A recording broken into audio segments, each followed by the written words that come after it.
Queridos hermanos, queridas hermanas, de nuevo estamos en esta reunión del jueves virtual de momento. Pronto, si es la voluntad del Señor, estaremos ya presencial. Vamos a tener una meditación en la palabra del Señor. La palabra del Señor que siempre nos habla, que siempre que la abrimos tiene algo para nuestra vida. Y en esta ocasión creo yo que vamos a tener pues ese refuerzo que necesitamos cada día de la palabra del Señor para seguir caminando. Hay veces que pensamos que estamos en una fase muerta, una fase quieta, una fase donde no sucede nada. No sabemos si estamos caminando a la derecha o hacia la izquierda, si estamos en el camino recto. Incluso hay veces que tenemos la sensación de que el Señor en su misericordia está en otras cosas y no se está ocupando de nosotros como a nosotros nos gustaría. Pero también tenemos que reconocer que muchas veces hemos recibido la ayuda del Señor y ni siquiera nos hemos dado cuenta. Porque ¿cuántas personas a nuestro alrededor hemos visto curarse de enfermedades serias? ¿Cuántas personas hemos visto que están saliendo de situaciones difíciles? Y nosotros mismos nos podemos preguntar, en nuestra etapa de creyente, ¿nos ha faltado la comida alguna vez? ¿Nos ha faltado el cobijo, el techo para dormir? ¿Qué tal están nuestros hijos? ¿Han tenido enfermedades graves o situaciones de las que no hayamos podido salir? ¿O en las que el Señor no nos haya proporcionado la suficiente fuerza para salir adelante? Mirad, hace unos días pasaba por los alrededores de Bailén y voy a poner una fotografía que me llamó mucho la atención. La hice yo un poco apartado del animal para que no se molestara ni se asustara. Pero había una oveja con la cabeza metida por una alambrada y no podía salir, el animal no podía salir porque si yo me acercaba para ayudarle podía tirar para atrás y hacerse más daño todavía. Entonces lo que hice fue llegar a donde estaba su pastor. Estaba su pastor cerca, montado en un todoterreno, y le expliqué el caso. Mira, ahí hay una oveja que le pasa esto. Dice, sí, y dice, gracias, hombre, por avisarme. Dice, pero es que esa oveja está ciega. Y entonces no seguía por donde van las demás, sino que ella coge su camino. Dice, claro, y siempre tiene algún problema, pero estoy yo aquí, que ya estoy yo pendiente de la situación y ya voy a ayudarla. Oye, esa situación me vino a mí como anillo al dedo para una ilustración, porque a veces nosotros estamos ciegos, no sabemos por dónde andamos, nos separamos del rebaño del Señor y nos metemos en lío. Pero claro, el Señor está allí cerca y está viendo la situación que tenemos y va a venir a ayudarnos. Pero también es necesario que en ese momento reflexionemos nosotros qué es lo que ha pasado con nuestra vida. Dicen que había una iglesia en la que una señora salió para ir a buscar a unos familiares que habían quedado con ella a la salida de la capilla. Se sale la señora y al rato ve que salen los demás miembros de la congregación, cada uno para su casa, y además sin pararse mucho, cosa que no es habitual en las iglesias evangélicas. Pero esta mujer, una mujer de unos años ya avanzados, una edad avanzada, pues esta señora le preguntó, hermana, ¿ya ha terminado el sermón? Dice, no, hermana, el sermón empieza ahora. Ahí hemos tenido la parte teórica, ahora vamos a la parte práctica, ahora vamos a poner en marcha lo que hemos aprendido aquí esta mañana. Y esas son palabras que reconfortan, porque realmente un sermón, una buena predicación, si no se pone en práctica, pues prácticamente, perdonad la redundancia, no sirve para nada. Vamos a leer unos versículos en el primer libro de Samuel, capítulo 7, versículo 12, unas palabras que usamos siempre para final de año, entrada de año nuevo y cosas así, que es donde aparece la famosa frase Ebenezer. Dice que en el versículo 12 del primer libro de Samuel, en su capítulo 7, es decir, Samuel primera 7, 12, tomó luego Samuel una piedra y la puso entre Mizpa y Sen, y le puso por nombre Ebenezer, diciendo, hasta aquí nos ayudó Jehová. ¿Y por qué dice esto Samuel aquí? ¿Por qué? ¿Qué está pasando para que Samuel se vea en la necesidad de poner allí aquel recordatorio? ¿Por qué les ayudó Jehová? Mirá, hermano, los israelitas, como en muchas ocasiones, se habían apartado del Señor y le habían sido infieles, al igual que muchos de nosotros. Hermano, tenemos que reconocerlos así, tenemos que reconocernos de esa condición. Nos hemos desviado, nos hemos ido por nuestra cuenta, nos hemos metido en problemas y hemos servido incluso a otros dioses, no a dioses hechos de barro, no a dioses hechos de escayola, ni de acero, ni de ningún otro material, sino dioses en nuestra mente, de nuestros caprichos, nuestra comodidad, nuestra seguridad en cosas que no son las del Señor. Vamos a leer el capítulo 1 de Samuel y lo vamos a hacer desde el capítulo 7, vamos a ver el versículo 3. Dice: habló Samuel a toda la casa de Israel diciendo: si de todo vuestro corazón os volvéis a Jehová, quitad los dioses ajenos y a Astarot de entre vosotros, y preparad vuestro corazón a Jehová, y solo a él servid, y os librará de la mano de los filisteos. Entonces los hijos de Israel quitaron a los Baales y a Astarot, y sirvieron solo a Jehová. Y Samuel dijo: reunid a todo el Israel en Mizpa, y yo oraré por vosotros a Jehová. Y se reunieron en Mizpa, y sacaron agua, y la derramaron delante de Jehová, y ayunaron aquel día. Y dijeron: contra Jehová hemos pecado. Y juzgó Samuel a los hijos de Israel en Mizpa. Entonces dijeron los hijos de Israel a Samuel: no ceses de clamar por nosotros a Jehová nuestro Dios, para que nos guarde de la mano de los filisteos. Y aconteció que mientras Samuel sacrificaba el holocausto, los filisteos llegaron para pelear contra los hijos de Israel. Mas Jehová tronó aquel día con gran estruendo sobre los filisteos y los atemorizó. Y fueron vencidos delante de Israel. Saliendo los hijos de Israel de Mizpa, siguieron a los filisteos, hiriéndolos hasta abajo de Betcar. ¿Por qué se apartaron de Dios si Dios hacía cosas tan prodigiosas como esto? ¿Por qué se apartaron de Dios y se fueron buscando a otros dioses? Es que no les bastaba Jehová, su Dios. Bueno, la bendición y librarlos de esa batalla no es porque se lo merecieran, sino que Samuel intercedió con tanta pasión, con tanta entrega delante de ellos, que quitaron todos los dioses y se volvieron a Dios. Fijaros qué acto de arrepentimiento, qué resultado, porque entonces empezaron a ser obedientes a Dios. Nos dice en Samuel, 1 de Samuel 7, versículo 4. Entonces, vemos cómo el Señor tuvo misericordia. Cuando hay arrepentimiento, el Señor no quiere juicio, no quiere ejercer violencia contra su pueblo ni contra los suyos, sino que es amplio en misericordia. Y cuando aquellos, escuchando las palabras de Samuel, se volvieron al Señor, el Señor los libró de los filisteos. Y librarlos de los filisteos suponía que lo hubieran masacrado, que hubieran hecho un desastre con todas sus posesiones, con todas sus tierras, con sus familias, con sus hijos. Imaginaros lo que esto supondría.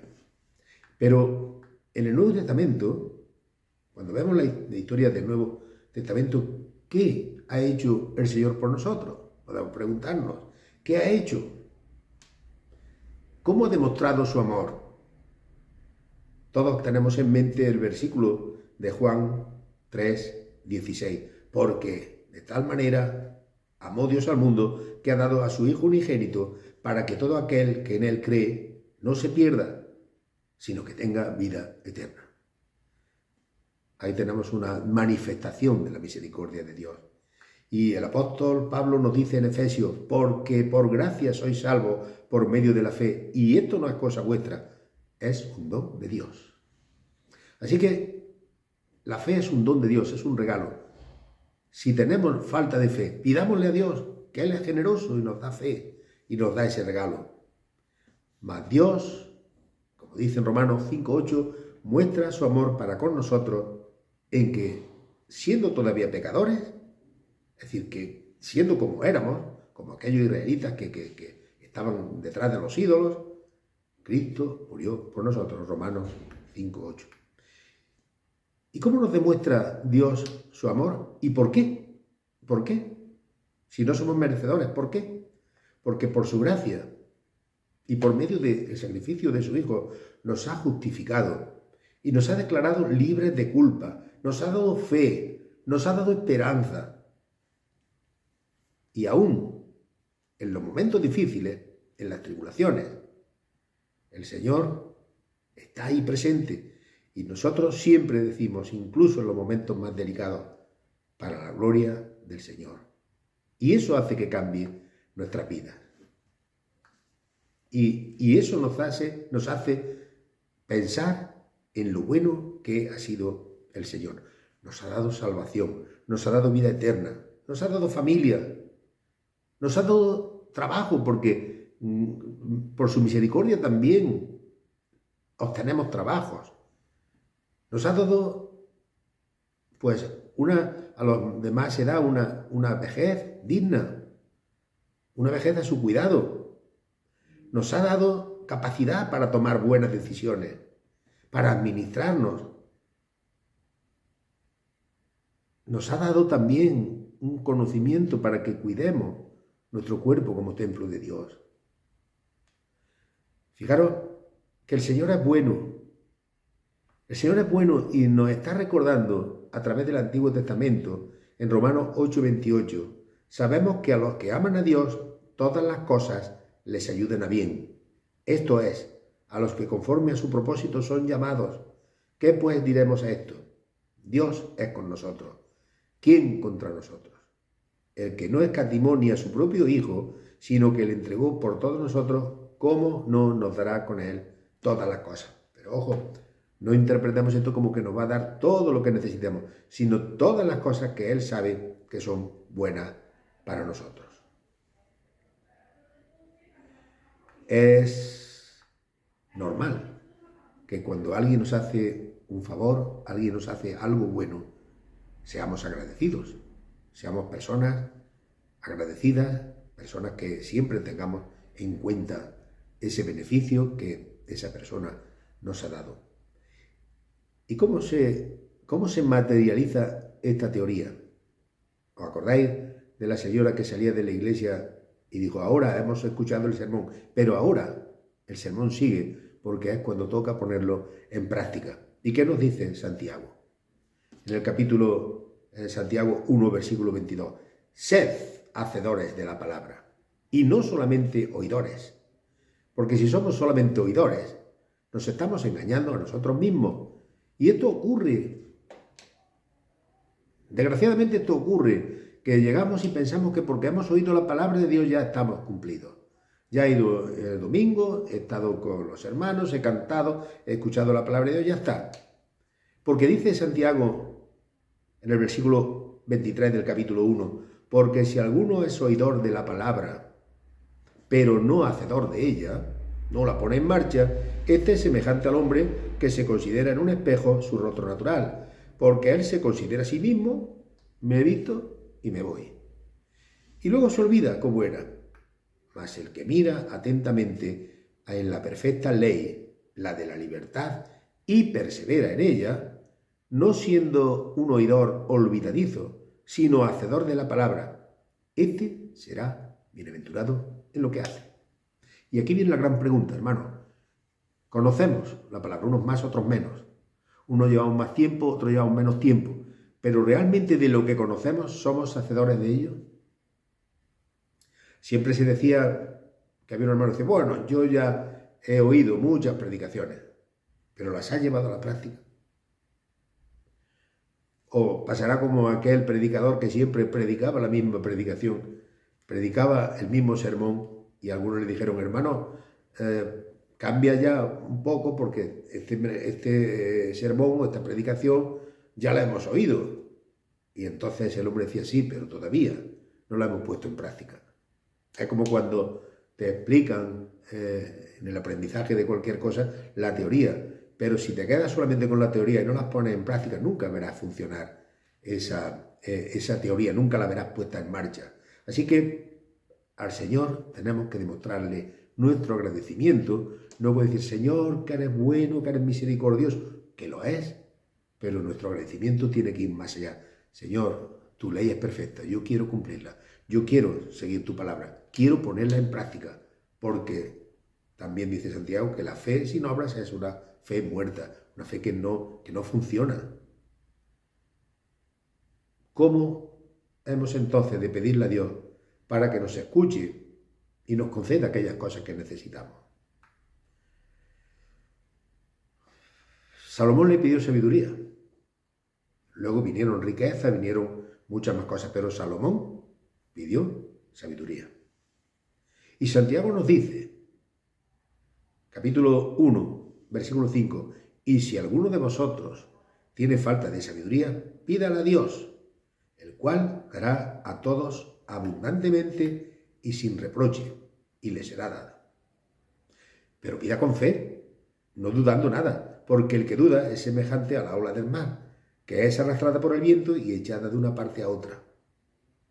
No piense, pues, que quien tal haga recibirá cosa alguna. El hombre de doble ánimo es inconstante en todos sus caminos. ¿Cuántas veces somos personas de doble ánimo? Que nos emocionamos, Señor, Él es lo más grande, Él es lo más importante de mi vida, pero luego viene la otra ola, el otro viento, nos aleja de la orilla, nos lleva para dentro del mar, y ya nos olvidamos de todo lo que habíamos dicho y de todo lo que nos habíamos propuesto en nuestro corazón en referencia a la obediencia a Dios. Pero es que el Señor también nos concede nuestras peticiones y nos concede aquellas cosas que necesitamos cuando ve frutos de arrepentimiento. Porque si no, la doctrina cristiana, la fe cristiana sería una teoría y nos pondríamos a discutir sobre cosas que si los ángeles tienen alas o no tienen alas, cosas de este tipo que son cosas secundarias. Si el Señor Jesús dormía 8 horas o dormía 5 horas, y cosas que realmente no nos conducen a ningún sitio. Por eso el Señor nos pide frutos de arrepentimiento, no teorizando, no llevando las cosas a elucubraciones mentales, sino frutos de arrepentimiento. Santiago 2:14. Santiago es el de las cosas prácticas. Nos está escribiendo, sí, toda la teología que se ha dicho, toda la doctrina que se ha dicho en las cartas de Pablo, en las cartas de otros apóstoles. Aquí Santiago está haciendo un compendio de lo que es práctico de todo eso que hemos aprendido. Hermanos míos, dice Santiago en el capítulo 2, versículo 14. ¿De qué aprovechará si alguno dice que tiene fe y no tiene obras? ¿A quién le sirve eso? ¿Podrá la fe salvarle? Aquí no está diciendo salvarle de la condenación eterna, sino salvarle de su compromiso. Yo tengo mucha fe. Hermano, tienes mucha fe, pero no haces nada, no se te ve, no se te ve. Y si un hermano o una hermana están desnudos y tiene necesidad de mantenimiento cada día, y alguno de vosotros le dice, ve en paz, calentaos y saciaos, pero no le dais las cosas que son necesarias para el cuerpo, ¿de qué sirve? A veces decimos, hermano, voy a orar por ti. Muy bien, eso es lo que se debe hacer. Pero también si tienes la posibilidad de ayudar, ahí está el compromiso cristiano, ahí están los frutos dignos de arrepentimiento. Dice en el versículo 17, así también la fe, si no tiene obras, es muerta en sí misma. No funciona. Pero alguno dirá, tú tienes fe y yo tengo obras, muéstrame tu fe sin obras. Y yo le mostraré mi fe por mis obras. Es decir, que las obras son el resultado de la fe. Y esto no contradice en ninguna manera a lo que dice Pablo, por gracia sois salvos por medio de la fe. No contradice, porque la fe tiene que dar resultados. Y dice el Señor que Él ha preparado un camino de buenas obras para que andemos en ellas. Y yo puedo decir que tengo la fe más grande del mundo, pero desprecio todas las cosas y las oportunidades que el Señor me pone para ayudar a los hermanos, para demostrar frutos dignos de arrepentimiento. Mi fe, pues, sirve de bien poco. Porque dice Santiago, también los demonios creen y tiemblan. Ellos conocen la teología. No son, como decíamos el otro día, no son omniscientes, pero ellos de oír y de escuchar sermones se conocen cosas. Y ellos saben que existe Dios y saben que existe un Dios todopoderoso que puede hacer todo. Y ellos saben la historia de Abraham y de los profetas del Antiguo Testamento y de todos los patriarcas y de todo el pueblo de Israel. Eso lo saben. Pero dice, los demonios también creen y tiemblan. ¿Mas quieres saber, hombre vano, que la fe sin obras es muerta? ¿No fue justificado por las obras Abraham, nuestro padre, cuando ofreció a su hijo sobre el altar? ¿No ves que la fe actuó juntamente con sus obras y que la fe se perfeccionó por las obras? Abraham tenía mucha fe, nadie lo duda, pero ¿dónde se demuestra esa fe que tuvo? Cuando el Señor le ordenó que llevara a sacrificar a su hijo y él cogió y no cuestionó al Señor por qué aquello, sino que él por dentro tendría sus dudas y él por dentro tendría sus temores, pero tuvo fe. Y esa demostración de la fe de Abraham se ve claramente cuando él iba a hacer lo que el Señor le había mandado. Nosotros le ponemos muchas pegas a las cosas, ¿eh? Señor, es que esto no lo veo claro, es que esto... Y Pablo nos dice lo que antes he mencionado y no está contradiciendo lo que dice Santiago, porque Pablo nos dice en Efesios 2:9, no por obras sois salvos para que nadie se enorgullezca, porque somos hechura suya, creados en Cristo Jesús para buenas obras. Si Jesús hizo buenas obras, mucho más tenemos que hacerlas nosotros. La salvación realmente es por la gracia, es un favor que nos hace el Señor, no por obras, pero también tenemos que ver los frutos del Espíritu.